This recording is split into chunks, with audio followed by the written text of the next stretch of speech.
They say blood is thicker than water, but what if that blood turns cold? Tonight, I'll take you through 6 real-life stories of family bonds shattered by secrets, betrayal, and death. These are not just tales of horror. They are the kind of nightmares that leave scars. Brace yourself because these stories end in death, despair, and darkness.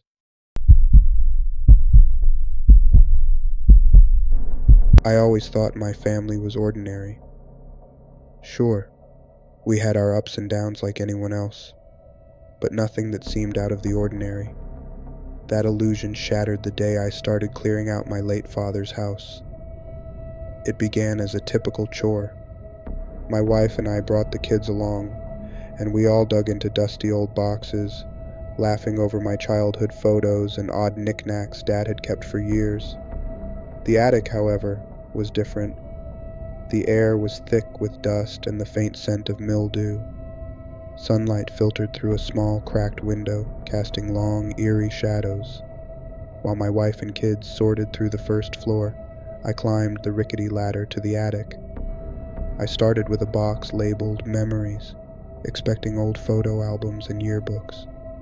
And that's exactly what I found. At first, but tucked in the corner was a trunk I didn't recognize. Its lock was rusted shut, but a firm tug broke it open. Inside, I found old documents, yellowed papers, faded photographs, and, oddly enough, my birth certificate. My stomach dropped when I read the name. It wasn't mine. At first, I thought it was a mistake, maybe a clerical error. But as I dug deeper, I found my parents' old marriage certificate and a stack of newspaper clippings about a mysterious disappearance. The dates and locations lined up with my family's move when I was a child. Something wasn't adding up. That night, I confronted my mother. She sat quietly as I laid out the documents. I expected her to laugh it off or explain it as a misunderstanding. Instead, her expression darkened. She leaned back, sighed, and finally said, "You were never supposed to find out." And then, she told me the story of my uncle. He was my father's younger brother, a man she described as charming but dangerous. According to her, he had married a wealthy woman with a sharp mind and a sharper tongue. They were the perfect couple at first, attending lavish parties and traveling the world. But their happiness didn't last. On a hiking trip to celebrate their first anniversary, tragedy struck. My uncle's wife fell from a cliff.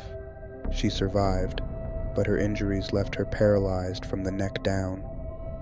My uncle played the role of the devoted husband, caring for her and managing her family's business in her stead. But then, she died, under suspicious circumstances. A handwritten letter was found in her belongings after her death. It was addressed to her family and detailed a horrifying confession. My uncle had pushed her during an argument. She hadn't told anyone because she believed he truly loved her and regretted his actions. But in the months following her accident, she discovered he had a mistress. She could no longer keep his secret. The letter caused an uproar. My uncle fled, abandoning the family and leaving my parents to face the fallout. Her family was powerful and relentless, accusing my father of aiding his brother's escape.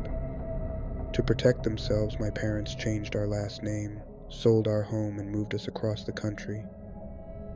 My mother's story left me shaken, but what terrified me most was what she said next.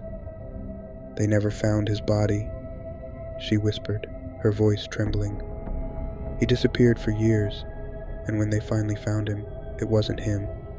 Not really." She told me that my uncle had been living under a false identity in Hawaii. When authorities closed in on him, he was arrested. But that same night, he hanged himself in his jail cell. That should have been the end of it. But after his death, strange things started happening. My parents began receiving letters in the mail, letters written in my uncle's handwriting. Each one said the same thing: "You can't escape family. I didn't believe her at first. It sounded too much like a ghost story, something designed to keep me from asking more questions. But as the days passed, I couldn't shake the feeling that I was being watched. The first time I saw him was in the attic mirror. I was alone, sorting through more boxes, when I caught a glimpse of a man standing behind me. I spun around, but no one was there.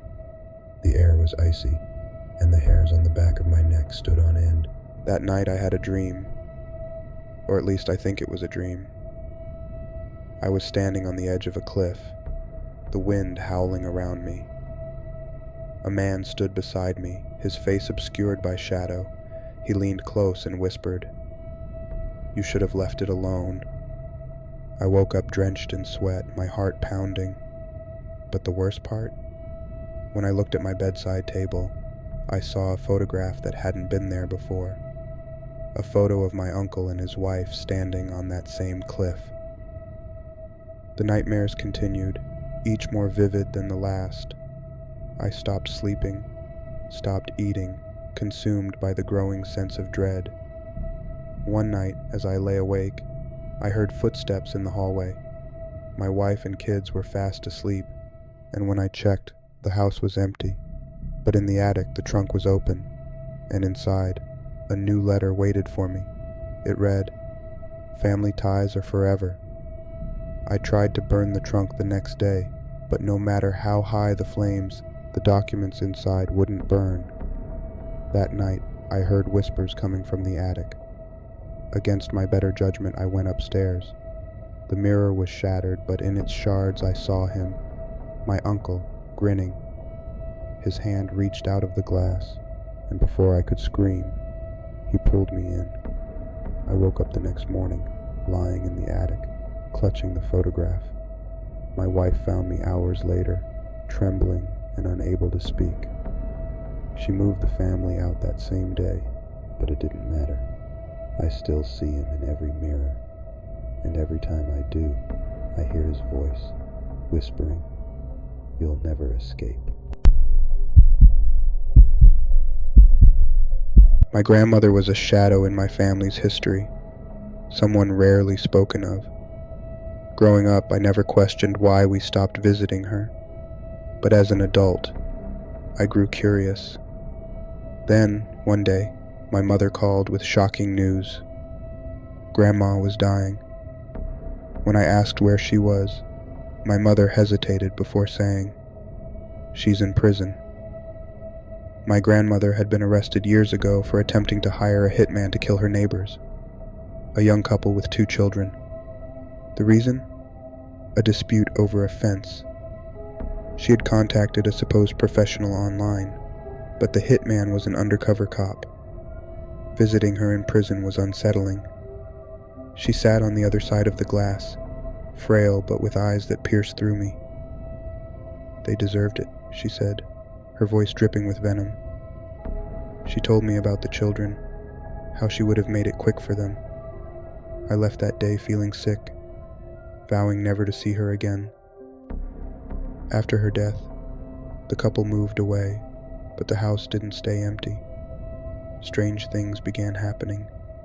A neighbor claimed to see an old woman standing at the window whispering to herself. Months later, the house burned down under mysterious circumstances, taking its new occupants with it. To this day, locals believe Grandma's spirit set the fire. The pandemic forced us all into close quarters, but for my family, it became a living hell. My stepfather's abuse escalated until one night, my mother kicked him out, but he didn't stay away. We fled in the middle of the night, driving for hours before stopping at a small motel. I thought we were safe until I saw his car in the parking lot.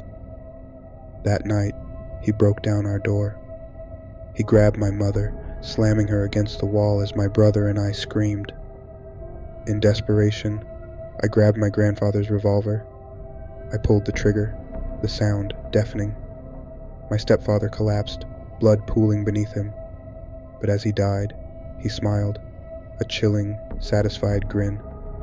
The nightmares began soon after. My brother claimed he saw Dad standing outside the window at night. One evening I found my brother missing. I followed his footprints into the woods, only to find him standing in a clearing, staring at something I couldn't see.